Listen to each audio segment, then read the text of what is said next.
Okay, perfect. Yeah. First of all, thank you very much for actually setting up this whole lecture series and giving me the opportunity to talk to you.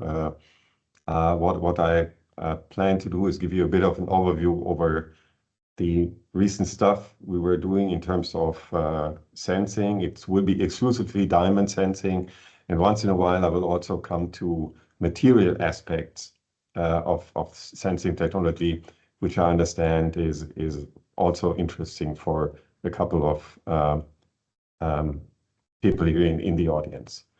So by way of introduction, the research we are pursuing here in our institute is essentially threefold. We do a bit of, well, quantum information processing. We work on quantum networks.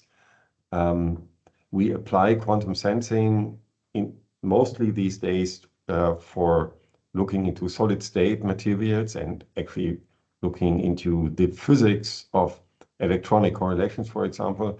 Once in a while, we do a bit of soft matter biomedical analytics, and we have a pretty strong activity when it comes to cooperation with industry. Olga was visiting this part of Germany here, the Southwest. It's very strong in industry across different disciplines. Car industry is very well known, but also medical device technology. Here, for example, you see a prosthesis, and this here, what you see on this picture is an integrated diamond sensor, which is meant at some day to be able to control the movement of that prosthesis. And we collaborate with people doing this. All right. So once again, today I will mostly talk on the scientific aspects of the sensing we are doing and diamond sensing. And you have had a couple of talks on diamond sensing. As I've seen, it is particular because in a single sensor you can measure a whole variety of parameters. Of course, you can measure magnetic fields, and I will give you examples of that. Electric field measurements are possible. However, well, not however, but the fact is that electric field measurements by themselves, independent of the environment, are challenging, and this is also true when you use NV sensors. And temperature and force can be measured. And in the end, I will show you one example where we measure temperature. This is a pretty old example, but I guess it still is relevant for today's work a lot of people are doing. Okay, so a bit of background on, well, no, let me start with one thing. We are doing material science. We are not only doing material science on the samples we are measuring, but also on diamond. This is a very busy transparency, maybe not good for introduction, but just to give you an idea of what we are about to do. So we look into, for example, shallow implanted diamond layers together with our friends from the Fraunhofer Institute for Applied Solid State Science. They grow CVD layers of different thickness and different orientations. And what we do is we measure the coherence time. Coherence is important for sensitivity at some point. And here you see a typical plot. So this is the nitrogen density in those layers. And this is on the y-axis is the Hahn echo time. And here we have, different growth attempts there, which we were doing. Low nitrogen concentration means large T2 times. This is, by the way, a layer which is very close to surfaces. So 100 microsecond of a T2 is already pretty good. And you achieve this when you have no nitrogen concentration. The functionality is known. There is an old paper from Ronald Walsworth and his group. Actually, T2 scales as a function of the nitrogen concentration. That's what you see here in this equation with a prefactor and an offset. But what essentially this figure tells you is that with the samples people in Fraunhofer, in the Fraunhofer Institute make, you're at the physical limit of what you can do with these systems, right? You cannot do better unless you change or reduce the nitrogen concentration. However, nitrogen you need for NV centers. So this is one part of the activity. We are still trying to push the boundary in material quality to its physical limits.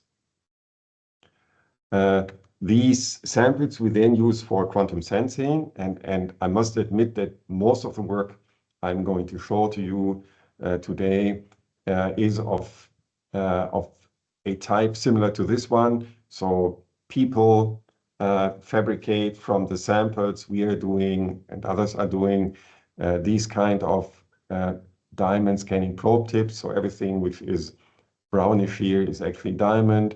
Diamond is glued to a stylus, and with this stylus you can move these tips around, and then in these tips there is a single NV center at the end of this protrusion here. Laser comes from top, fluorescence is detected from above. These tips you either make yourself, or you buy them from companies, and there are two companies close by here in Basel and Zurich selling these tips, which actually are of really good quality. Well, and these then you can use to do magnetometry. This is the red dot here is an NV center. NV center has a triplet ground state. When you put that NV center in an external magnetic field, these ground states split, and this splitting delta E you measure by shining in microwaves, and the resonance you then detect by using the optics, right? That's the photophysics of the NV center. The M sub S0 gives you lots of fluorescence, M sub S1 very much less. So this is optically detected magnetic resonance, and the resonance in itself, this delta E, gives you a measure of the magnetic field when you know the magnetic moment of the electron spin, which you know because the G factor is that or almost that of a free electron. All right, so spatial resolution is a few 10 nanometers. Sensitivity in these experiments typically is more on the order of micro Tesla per square root of hertz. If you use some tricks, you go down to a few 10 nanotesla per square root of hertz. And if you use multiple NVs or lots of NVs, you push this to picotesla square root of hertz. Operation temperatures can be anything between 500 and half a Kelvin. All right, what is it we are doing with this? And I give you one example from material science. There is, in solid state science, people are these days very much interested in measuring layered materials, like, for example, 2D materials, right? There is famous examples, graphene and transition metal dichalcogenides, showing a variety of fantastic physical properties. Some of them do have magnetic ordering. So if you have a two-dimensional layer of chromium I3 or chromium germanium telluride, you get a two-dimensional, you can make them two-dimensional. And in the beginning, like 7 years back, people were speculating that there will never be a ferromagnetic or interferomagnetic ordering in this material because of the Mermin-Wagner theorem, which tells you that if you have an XYZ interacting magnet, there should be no magnetic ordering strictly in 2D. Now, people then, got curious if this is true, and they were using the magneto-optical Kerr effect, which actually changes polarization of a laser when it impinges on a magnetic layer. And this is an XYZ scan. It's essentially microphotoluminescence, or it's essentially light microphotoluminescence. Here you see a flake, and you see a homogeneous color, which means there is a homogeneous magnetic ordering. So, alas, there is magnetic ordering, which came as a surprise. This is what you learn from these experiments. Now, if you do take a similar flake and you take your NV microscope, then, right, it's even the same scan range. So this is like 2 micrometer here. This is like 4 micrometer. Then you get way more detail. It's a similar flake. You see the flake is really, it has lots of holes because it would Scotch tape method. The important thing here is that the color bar actually gives you the local magnetic field or the number of magnetic moments per square nanometer. And the color is fairly homogeneous, which tells you that there is a homogeneous magnetic moment density. You can measure this. It's 16 μb per square nanometer, and give it then to the theory colleagues to calculate the structure of the material. Now, the important thing is that with an NV probe, you can do a quantitative measurement of this magnetic field, local magnetic field. It's essentially calibration free because you know the magnetic moment of the electron spin, so you can measure the magnetic field and calculate the magnetic field moment. With mode, you cannot do this. You need to calibrate this in one or the other way. And as a matter of fact, on the nanoscale, there are very, very few experiments and techniques which allow you this kind of calibration-free measurement. And this is the value of this technique for material scientists. There is a first experiments have been done by in the group of Patrick Maletinsky. In the recent 2-3 years or so, we were applying this to different materials and looking at different phenomena. But we always use essentially the fact that we have an atomic standard at the tip to measure what we are interested in. All right. Now, this is all NV center, and the NV center is the guinea pig. It's the example of a defect being used to measure things in magnetometry. This is the NV center, as you know, and what I plot here actually is the reaction of the NV center to an external magnetic field in a slightly different way. So this is the magnetic field in components. This is a parallel magnetic field parallel to the axis here, and this is the orthogonal field. Now, the color here is actually the contrast you get in an experiment. Red means good contrast, blue means bad contrast. And you see, as soon as you have a perpendicular magnetic field in your sample, perpendicular to the symmetry axis, the contrast is reduced. So the NV center is good for measuring on-axis fields, but it's not so good to measure off-axis fields. And the reason is essentially that the NV center has a large D parameter, but a small E parameter. So to make your probe resilient against orthogonal magnetic fields, which actually tend to mix the spin sublevels in the ground state, you actually need, you would like to have different defects. And as a matter of fact, above off-axis fields of 10 millitesla, it's getting hard to apply NV centers in a reasonable way.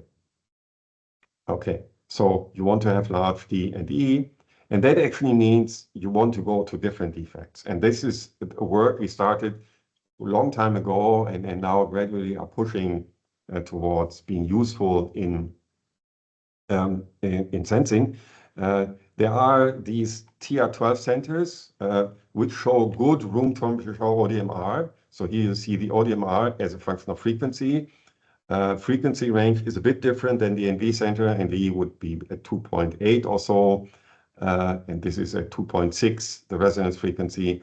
But what you also see is that there is a clear splitting. You always see two resonance lines, and the reason is that there is a sizable E zero field splitting parameter, right? The structure of the TR12 is under debate, but at least there is a good model saying that it's related to carbon interstitials.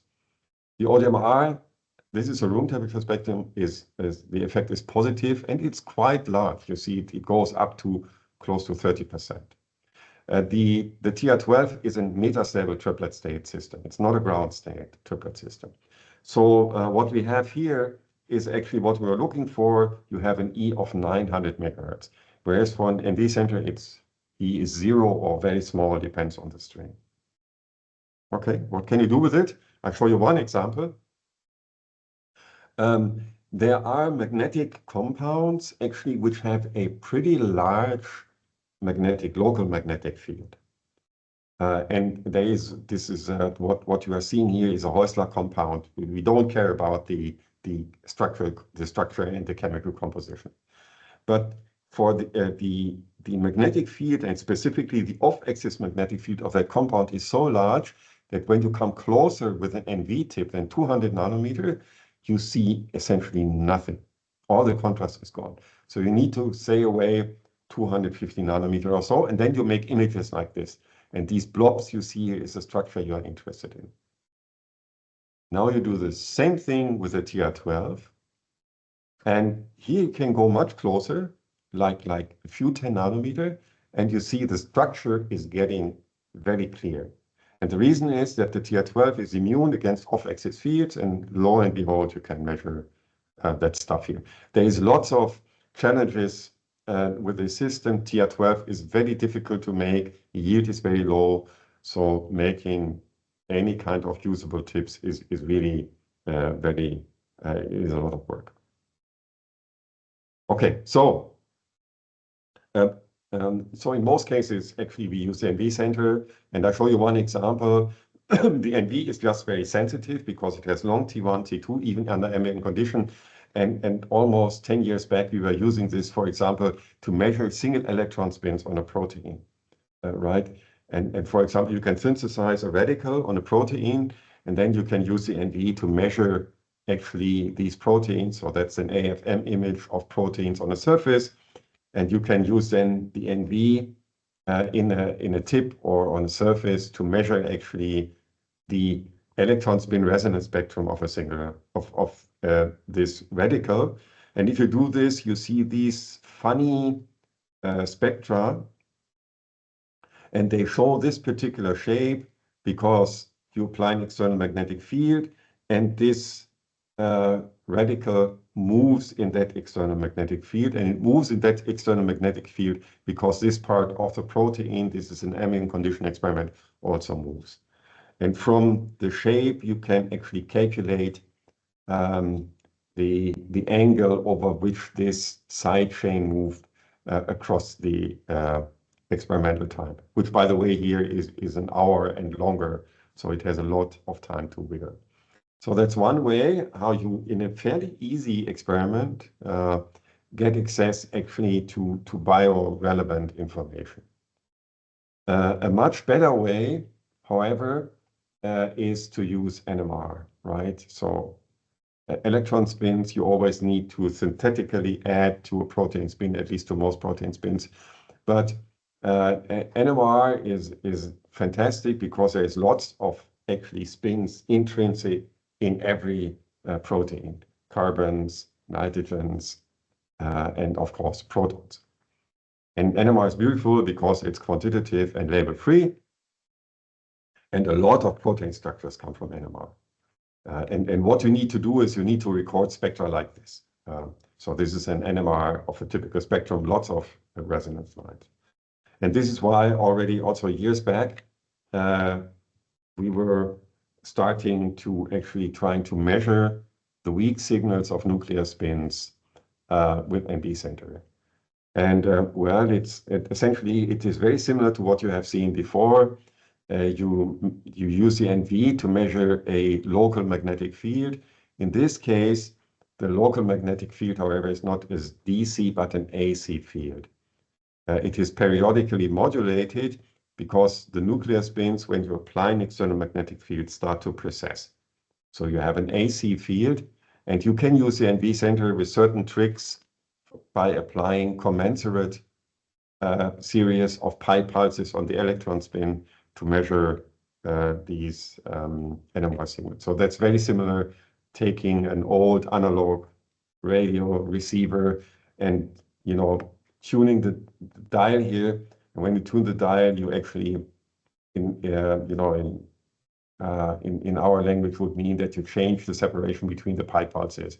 And if the pi pulses are exactly commensurate with the oscillation, you would receive something, and that's exactly how we do our experiment. So that allows you actually to see the way weaker magnetic field of nuclear spins. All right. The sensitivity is fantastic. Already in the old days, we were able to measure 100 nuclear spins. Whereas in these NMR systems, you also have in North Carolina, I'm pretty sure in your chemistry or bio department, typically you need 10 to 13 orders of more nuclear spins to generate a signal. But sensitivity has never been a strength of NMR, right? It's just every chemist knows you need to synthesize a real sizable beaker of material to get anything out, any signal out. The quest or the beauty of NMR is that these machines achieve exquisite spectral resolution. This is here an NMR spectrum of a small protein. It's a carbon-13 NMR, so it's only carbon-13 nuclear spins. And you see a whole forest of lines because there is something like chemical shift. And chemical shift means that the nuclear spin has different resonance frequency depending on the electronic environment. So what you actually measure is the electron spin density across the protein, and with a bit of modeling from that, you can calculate protein structure. So to make this technique useful, you need to have good spectral resolution. That's the quest. The frequency axis here, by the way, is given in chemical shift, but in total, it's like 100 hertz or so. And this is where the NV is intrinsically not very good, because the electron spin at room temperature has a T2 of millisecond. The spectral resolution per se, and also this was the case in the first experiments, is kilohertz. So you need to do something about it, and to get actually spectra like this, right? This requires a bit of physics work. And the way there is different, over the last 10 years, people actually have learned how to solve that, the spectral resolution challenge. And the way we do it here, because we are physicists and we like to, play with more complex quantum states, the way we do it, we use ancilla spins, nuclear spins in the tip or in our sensor to make resolution better. And there is a whole wealth of stuff we and others have done along those lines. So how does this work? You take your tip, you have your specimen on the surface, for example, and besides the electron spin, typically in the tip you have a whole set of nuclear spins. These are carbon-13 spins, and they show different, and nitrogen, of course, from the N of the NV. And these nuclear spins, they are nice because they have a long T1 time that can be, even under ambient condition, that can be minutes to hours. And even the T2 at room temperature can be minutes, right? Not milliseconds as with the electron spin, but minutes. So if you can bring them into play, actually you can have high resolution NMR spectra. And I'm not actually explaining you too much how we do this. The point is we take the electron spin in our sensor, we run a sequence of gates which actually entangle the electron and one nuclear memory spin. And we do this 2 times in the beginning of a measurement sequence and at the end of a measurement sequence. And then we correlate the results. So we do a phase comparison that's very much like the old Ramsey fringe experiments, where people were actually constructing atom clocks which are long. If you look into these historic pictures, you see that these atom clocks are long, and they are long because in these Ramsey fringe experiments you do a phase measurement in the beginning of the tube and at the end of the tube, and the longer the tube is, the more precise you can measure the phase of an oscillating signal. And this is exactly what we are doing. We don't build long tubes, but we use our nuclear spins to get an as long capital T as possible. And the longer that is, the better our spectral resolution is. All right, you can even make this more complex. You can use more than one nuclear spin because we have a whole wealth in your tip and in your sensor. And then you can modify the algorithm a bit and not only use the nuclear spin as a memory, but also as a means to do spectral analysis, right? So you can run a quantum Fourier transformation algorithm. And this is what we also were doing. And by this, you actually gain a bit in sensitivity. And the reason why you gain in spectral resolution and in sensitivity is the following. If you do an ordinary measurement, say I would ask you to measure the thickness of a sheet of paper, right? You would have a hard time to do. But if you are clever, you take 50 sheets of identical paper, make a stable, and then it's way easier to measure the thickness, right, of the whole staple of sheets. And if you know how many sheets of paper you have, you can calculate the thickness of a single sheet, right? That's an old trick people apply. The reason it only works if you know how many sheets of paper you have. And this is essentially behind the quantum Fourier transformation, or behind the core element of the quantum Fourier transformation. Now, let me give you maybe now a more scientific example. So actually, what you want to do if you measure these signals is you want to measure an external magnetic field, and your sensor spin precesses in that external magnetic field. If you change the external magnetic field, the precession frequency changes. Now, if you want to measure the external magnetic field, what you do is, if you're clever, you sit yourself somewhere out here, you wait for a lot of precessions, and then you see, if you then measure the signal, then magnetic field would give you that signal, and magnetic field would give you that signal. That's drastically different, way more different than if you would do the measurement here in the beginning. But the point is, you need to know how many oscillations you have. And knowing how many oscillations you have is information, and information is physical.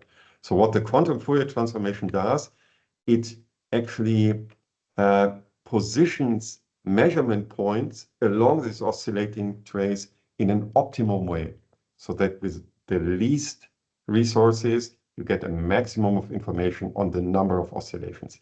This is counting the sheets of paper in a very efficient way. All right, so long story short, you put this all together, and then you can actually measure NMR spectra with chemical shift resolution. And this is what, once again, we were doing already almost 7 years.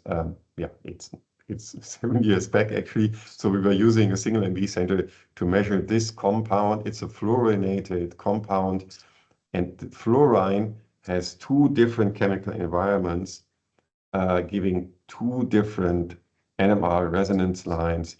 This axis here is roughly 200 megahertz. So that tells you that by playing these tricks, we start to get detailed information on the molecules on top of the sensor. Okay, so what is it we are doing with this? And this is actually what I want to tell you in the next couple of minutes. A protein structure, and analyzing protein structure is a challenge for 100 years or so in physics, right? Started from X-ray to electron microscopy, and these days you have these free electron lasers doing a fantastic job in this. And of course we have Google, we have AlphaFold telling us how a amino acid sequence is folding. All right. A very important ingredient in protein structure formation is the proximity of different parts of the protein, like I was showing here, which means you need to know how secondary structures are oriented with respect to each other. And an important factor in actually determining how this structure is forming is the presence of water. Right? Water is everywhere, even inside the proteins. And because this ternary structure of proteins is determined by actually interaction of charges among different parts of the protein, it is the epsilon of the water you need to know in order to determine the Coulomb interaction of this alpha helix, for example, to this beta sheet-like structure. Right? Now, why is the epsilon of water so important? Well, because with free water, the epsilon is 80, which means an electric field between these 2 entities here is reduced by a factor of close to 100 if the epsilon is 80, right? It's 1 over epsilon. But for bound water, the epsilon may be way less. It may be close, to 2. And how large it actually is not known. This is why AlphaFold can predict the folding of a protein by pattern analysis, by using the node structure of similar proteins, but it cannot explain it. You only can explain it when you know quantities, for example, like the epsilon of water. And there is no method to measure this, right? X-ray doesn't see it. Infrared is not measuring the epsilon at this frequency. And we can do it, right? We can measure the NMR of water in very small quantities, and from that NMR you get an idea on the mobility of water, and from the mobility of water you get, the epsilon. Okay, once again, long story. These are experiments which actually were carried out at the University of Peking by Ge Bian. He is really a fantastic student. We were delivering the material, right? But Professor Ying Yan and me, we share this passion of doing experiments on water. So what they were doing is they were taking a layer and diamond sample. That's what you see here, this gray thing. Then they were etching these protrusions, filling water in, and then covering it with boron nitride. That's what you see here on the left side. So you can make a confined layer of water, and the confinement, the thickness, you can control by the height here of these protrusions. Okay. So this is here an NMR scan of such a structure. And you can measure D1 and D2, so you can measure essentially the height of this structure. All right. Now you do NMR experiment. Maybe we just look here on the right side. This is just the time trace, and this is the Fourier transformation. And you can measure now NMR as a function of the thickness of layers. So this is an open system. Blue means no confinement at all. You see a single NMR line, and this is exactly where you expect the resonance frequency of protons of the water. You can confine. For example, you can generate a thickness of 2 nanometer, and you see there is not much of a change. But if you go below 2 nanometer, this is 1 nanometer here, the bottom trace, and you look at the NMR spectrum, you see it changes. You have in total 4 lines. And you have 4 lines because water starts to freeze. It does not have enough space anymore to freely rotate. And if it does not have enough space to freely rotate, you start to see the dipolar interaction among neighboring nuclear spins on different water molecules. It's like ice. I mean, I'm careful with this because ice has a special structure, but all of a sudden you see structure formation. And this is essentially what we wanted to see. This is our proxy to water on proteins. And with the experiments we were doing, so this is from the spectrum, we calculate the diffusion constant, and we see that the diffusion constant is here diffusion constant as a function of the confinement scale of the thickness. You see at some point at around 2 nanometer, the diffusion constant is reduced. This is water is getting restricted in its mobility. And you can compare this with MD simulation. And this is essentially what you then need to be carried over to looking into proteins, because that's what's giving you the epsilon of the water we were looking at. Okay, so that's just a taste of where the strength of this technique is. All right, you can, this was actually a single NV measuring water. You can even go beyond this. You can make a whole layer of NVs, make a diamond chip, put a sample on top, and then try to measure local NMR signals. And I'm not going into this in detail. We did this. We were putting cells on top of these cover slips. This is a phase contrast image of a cell on such a diamond. And then you can actually label the cell membrane with fluorescence, and you can do an MRI. This is essentially a relaxation image here. And you see that with our NV centers, we are able to measure this cell membrane.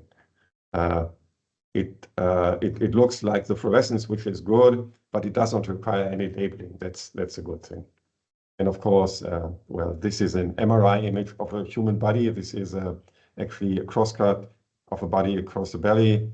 Here, this is like 20 micrometer, and this is like half a meter, right? So the shape, that is the same shape, of course, it's a coincidence. But what I want to say to you, if one really improves on these images, I guess this technique has the same potential to go where MRI these days is. This is one of the first MRIs being taken like more than 40 years back, and see where this technique now is. Imagine we can do this on the micro scale, and this is one of the things we are pushing. All right, and with that, I'm ready to open the last chapter of my talk, and because you know Olga's passion is nanodiamonds, I at least want to show you one experiment we were doing with nanodiamonds, which we did actually quite some time ago, and we are still pursuing it and discussing it with people. And this is local temperature measurements in cells. And I'm going to give you... intrigued, Jörg, I'm intrigued. Okay, very good. Okay, so and I explain you why we want to do temperature measurements in cells in a minute, but just for sakes of introduction, measuring magnetic field is okay, right? Is what people mostly do.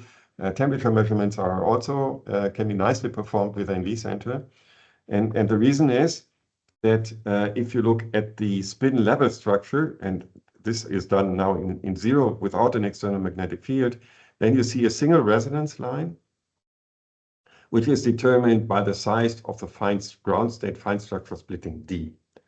And this D, actually, if you look into the quantum mechanics, is the average distance of the two electron spins making the triplet. So R is a distance of these two electron spins in the ground state wave function, and D is essentially proportional to the dipolar interaction averaged over the ground state wave function. So when the distance changes, say it gets smaller, this D is getting larger. And this is what happens when temperature changes occur, because this defect center lives in a lattice, right? And that is known since now more than 15 years or 15 years. There's very nice experiments from Victor Acosta and from the Afshanon group showing that the resonance line, this is frequency as a function of temperature, really bends over when you go from 15 Kelvin to room temperature. And even if you go from room temperature to 700 Kelvin, you still can measure this shift. So it's a temperature sensor, not a very good one, as I will show you. Long time back, we were doing actually nanodiamonds on the cover slip. We were heating the cover slip here with a waveguide, and then we were measuring the local temperature changes because we wanted to know how precise we can measure temperature with the NV center. And this is a view. This is a sketch. Here, these numbers here, 16, 3 Kelvin and 0.9 Kelvin, these are relative temperature differences. Not so important. Important is this number here. So if you do your best, and there is a bit of coherent control tricks here, you have a temperature sensor which measures with an accuracy of roughly 0.1 Kelvin for 1 second averaging time. That's certainly not good. There is lots of temperature sensors being better, but there is no temperature sensor which is smaller and which is as reliable as the nanodiamonds and NV centers. And this is why we were applying this to cells. We are also not the only one. Peter Maurer, when he was with Micha Lukin, and now recently Fedor and his group, they were also doing a bit of that. So, but why, why are we doing this? And we were triggered, actually, maybe I go on. We were triggered by experiments like this. So once again, a decade back, there was a flurry of papers where people use molecules to measure local temperature. And this is actually what you see here is a fluorescence lifetime image. So they take a certain type of molecule, they measure their fluorescent lifetime, and then from that fluorescent lifetime, they conclude on the temperature. The mechanism is rather indirect. It goes through the vibrations which play a role in the excited state, molecular vibrations which play a role in the excited state lifetime. They were calibrating these dyes outside of cells, then putting them in cells, and then doing some chemistry on the cells. And what you see here is, I mean, the temperature difference are massive, right? Some parts here are orange, and others are greenish. this axis here is from 4.6 to 7, it's 3 Kelvin. So what you measure here is temperature difference of a Kelvin or so. And that, you know, is interesting for biologists because temperature is a thermodynamic variable which you can put into calculating, you know, rate equations in these systems. And what is hot here is mitochondria, for example, which are known to turn over which are known to turn over the chemical energy in cells. All right, we did this.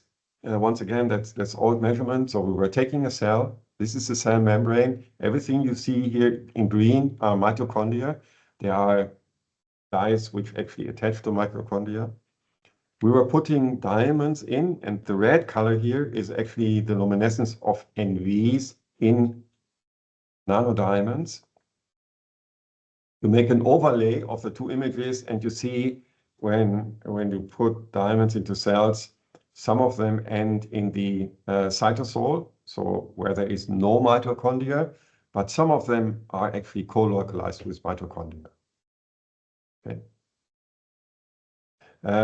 We had a quasi-targeting of nanodiamonds by coating the nanodiamonds with a polymer, which is highly charged, and that is known actually to promote localization of nanodiamonds on mitochondria. It's not perfect, but at least in some cases it works. So this is, we did this, by the way, with a research group at Hong Kong University. They are very good in doing electron microscopy, and they could show that some nanodiamonds indeed touch mitochondria, right? These are pretty large bunkers, but at least you find these nanodiamonds touching the mitochondria. Why? Oh, why are we interested in mitochondria? What you can do is actually you can put a chemical to the cells. It's called CCCP, and this chemical actually kills the cell, and it does so by activating actually the activity of mitochondria. So the mitochondria start to actually undergo chemical reaction like crazy, so they get warm, and as a result of that, the whole cell is killed. Anyway, this is a way to generate a lot of heat in the mitochondria, which we then wanted to measure with the nanodiamonds. Okay. And there's lots of challenges to this because the cells start to change shape, and you need to follow the nanodiamonds and so on and so forth. But what we were doing is we were taking nanodiamonds, you see here red, which are co-localized with mitochondria. And here's another example. And we measure the temperature, right? And then we do the same with nanodiamonds, which are in the cytosol, where there is no mitochondria present. And we were comparing the temperature. And you see that in our temperature measurements, there is no temperature difference between the mitochondria and the nanodiamonds. Right? If this would be like with the dyes, then this orange bar would be here somewhere or here, but it is not. This is outside the error bar. So the fact is we measure no temperature difference. So who is right? That's the question. And of course, I would not tell the story I do if I would not be of the opinion that we are right. And this is backed up by theory. There is a very, very nice paper from Bafu and co-workers in Nature Methods, and he has gone through all of the attempts to measure local temperature in cells. And I'm not going to go through them, but you see this is a list of 20 entries with different methods. The point is the following. If you have a heat source, a point-like heat source, like a mitochondria, which is producing heat with a certain power, like nanowatt. This is what a mitochondria can deliver if it's really running like crazy. Then the temperature, if you are at a distance of r, scales as 1 over r. And the only parameter which enters here is heat conductivity. And there is good reason to assume that the heat conductivity of a cell interior is that of water, more or less. And then you can actually measure temperature gradients you would expect to see throughout the cell, and this is on the order of millikelvin. So I'm pretty sure that our experiments are right, and that that these molecular systems, these are beautiful experiments, but they are wrong. And the point is that the nanoscopic environment of the cells change the behavior of these dyes so much that actually what you measure is not temperature changes anymore, but it is a local conformation change, which is determined by the pH, salt concentration, and things like this inside the cell. So it's very, very hard to calibrate these dyes, but it is relatively easy to calibrate NV in nanodiamonds. And I guess, once again, as with magnetic field measurement, it is this robustness and reliability in the measurement which actually pays off here, and which is really intrinsic to the systems we are looking at. Okay, so this is it. Summary, these days, making magnetic field measurements on small length scales, it's getting a technique. You can buy these instruments. People from spintronics and material science, they are actually installing that in their lab, and it's getting a technique like AFM or SDM or scanning squid or so. We are physicists, so we are passionate about exotic materials like these 2D materials, magnetic structure, superconductivity. NMR is a field, NV-detected NMR, which is developing slowly. I was giving you this water example. I'm pretty sure that as time now progresses, there will be more examples of diffusion measurements also being done by NV on these type of systems, and it's going to contribute to our knowledge. And of course, there is these temperature experiments I was showing you. All right, so this is the group. We once in a while do excursions with Fero's group. You see him here, and we have visitors like Yonishi Zoya from Japan, and we are close to the Austrian Alps. We have collaboration with a lot of people. We were very much collaborating with Olga, people to deliver us nanodiamonds for quite some time. Money comes from different sources, specifically from industry the last couple of years, and that was very helpful. So I thank those people for their work, and I thank you for your patience. And should you have any questions, I'm happy to answer them. Thank you. Jörg, thank you very much for this excellent presentation. Is really insightful, and it gives a lot of questions to continue to answer, which is very important.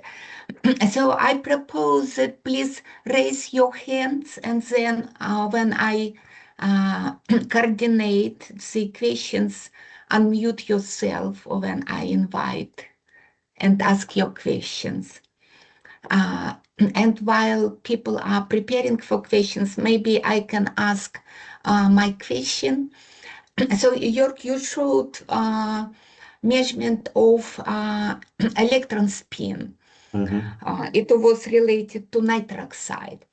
And as you know now, there are even some commercial entities which are devoted to measurement of reactive oxygen species, or say electron spins. One drawback of those approaches is that they don't have specificity. You cannot differentiate, say, superoxide from, say, hydroxyl radical. What would be your suggestion to add that specificity in that important field of applications? Yeah, I guess at least my best guess would be actually chemistry, right? To have some radical traps. I know that does not satisfy anyone, but I guess this is it. We try to, I mean, there is, of course, you can look into diffusivity, you can look into noise spectra, for example. This would the physicist's approach to do it. We try to do this, and I'm not sure it really is conclusive, because in most cases, you want to measure this radicals, reactive oxygen species or so, in a very complex mixture, like blood or cytosol or so. And I'm afraid at least for us, the correlation times we were measuring on electron spin fluctuations were not really very indicative. So I'm afraid chemistry is what one would need to do. Okay, thank you. And we have Kilu. Kilu, please ask your question. Hey, Jörg, thanks for your nice presentation. Actually, I have a question regarding the temperature sensing in cells. So with this project, you presented like you have some nanodiamonds inside of cells. Some are co-localizing with mitochondria and some are not. So actually, I'm quite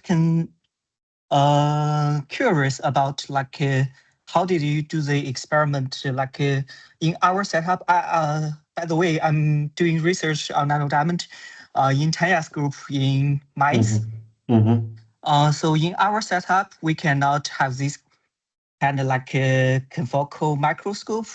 So you can differentiate nanodiamond in different locations. So is there a special setup in your group, like you can distinguish the locations of nanodiamonds?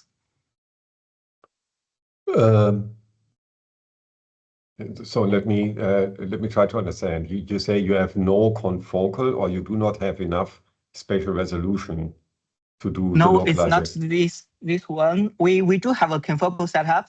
We can find the nanodiamonds, but we do not have a confocal system like we can see the like let's say the stained mitochondria in our confocal.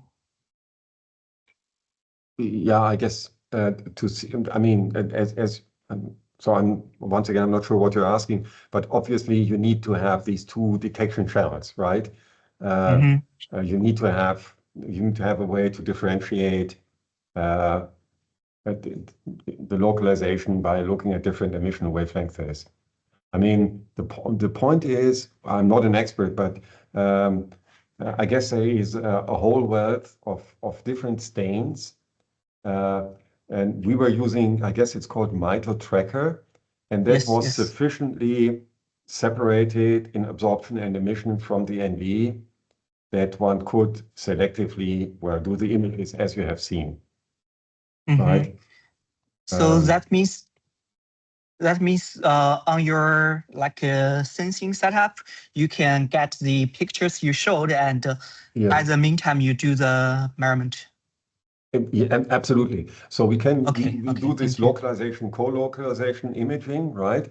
Then we can sit ourselves on a specific nanodiamond and do the experiment. That's actually the tough part is, so we were using this CCCP, right? And that drives the cells into apoptosis. Then the cells really change shape. So a lot of things are happening, and you need to follow the diamonds throughout this process. And this generates, this was for us the toughest thing, to be able to measure temperature fairly reliable nevertheless. Because the rotation of diamonds, for example, in the Earth's magnetic field produces a shift which is as large, and if not larger, than the temperature shift.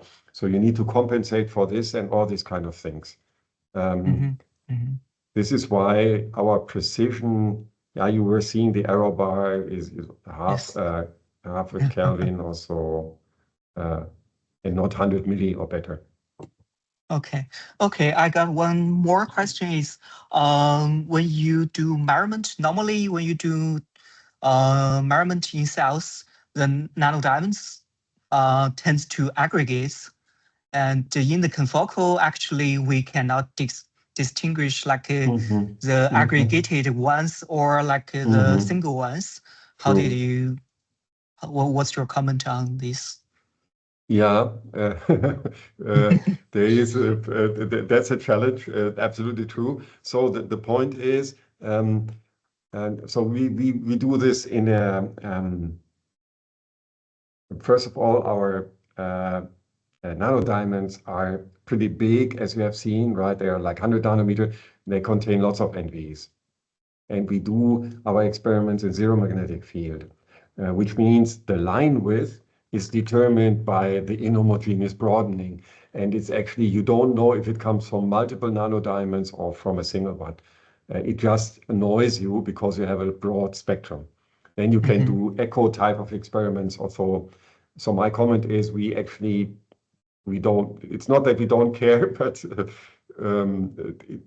we don't mind if it's more than one nanodiamond. Okay. Okay, I see. Thank you. Okay, sure. Thank you. Alexei, please ask your question. Hello, do you hear me properly? Yes, I'm hearing you. Yeah. Thank you for a very nice talk. It's really impressive. And my question is also related to temperature measurements. So, and it was partly answered already, but again, did you try to quantify heat production of mitochondria at different metabolic states? So by add some uncouplers of respiratory chain substrates Yes. and nothing. I see. Yeah, I see. The answer is no. Not really. Right. But sure, that's interesting to do. It's absolutely interesting to do, right? Okay. Am I understand correctly that you just take living cells and put inside nanodiamonds and just measure, let's say, intact mitochondrial temperature? Yes, without any metabolic activity. Yes. Okay. I see. Thank you. Yeah. Well, at least we were adding this CCCP. Right, just to activate mitochondria function as much as we can. This is what we were doing, right? Okay, okay. And you got only two temperatures, before and after, no time dependencies, no. Yes, we get. So we have a time evolution. Okay, so we follow the temperature for as long as we can for different nanodiamonds. Okay. I was not showing this, and you see, if you do this, you start to see that these local temperatures, they undergo variations. Okay, and these variations determine our error. Right? We have no indication. Well, so we were not doing. What you can do is you can measure at different locations in the cell, then compare these variations. This is not what we were doing. So we were actually focusing on answer this one question. On statistical average, are the nanodiamonds which we believe are localized on the mitochondria warmer than the ones in the cytosol. This is all what we try to do. And there is temporal evolution. You can see that over half an hour or so, temperatures start to fluctuate and change. But what we assume is that these fluctuations come from experimental artifacts. So we draw a line, right, and do not look into the details. Because once again, once you add the CCCP, the cell, they are adherent cells, they start to get round, and you need to follow the motion of this one specific nanodiamond you want to have throughout all of these violent changes. And we believe that part of the oscillation or variations we see just come from our inability to do this correct. Okay, thank you.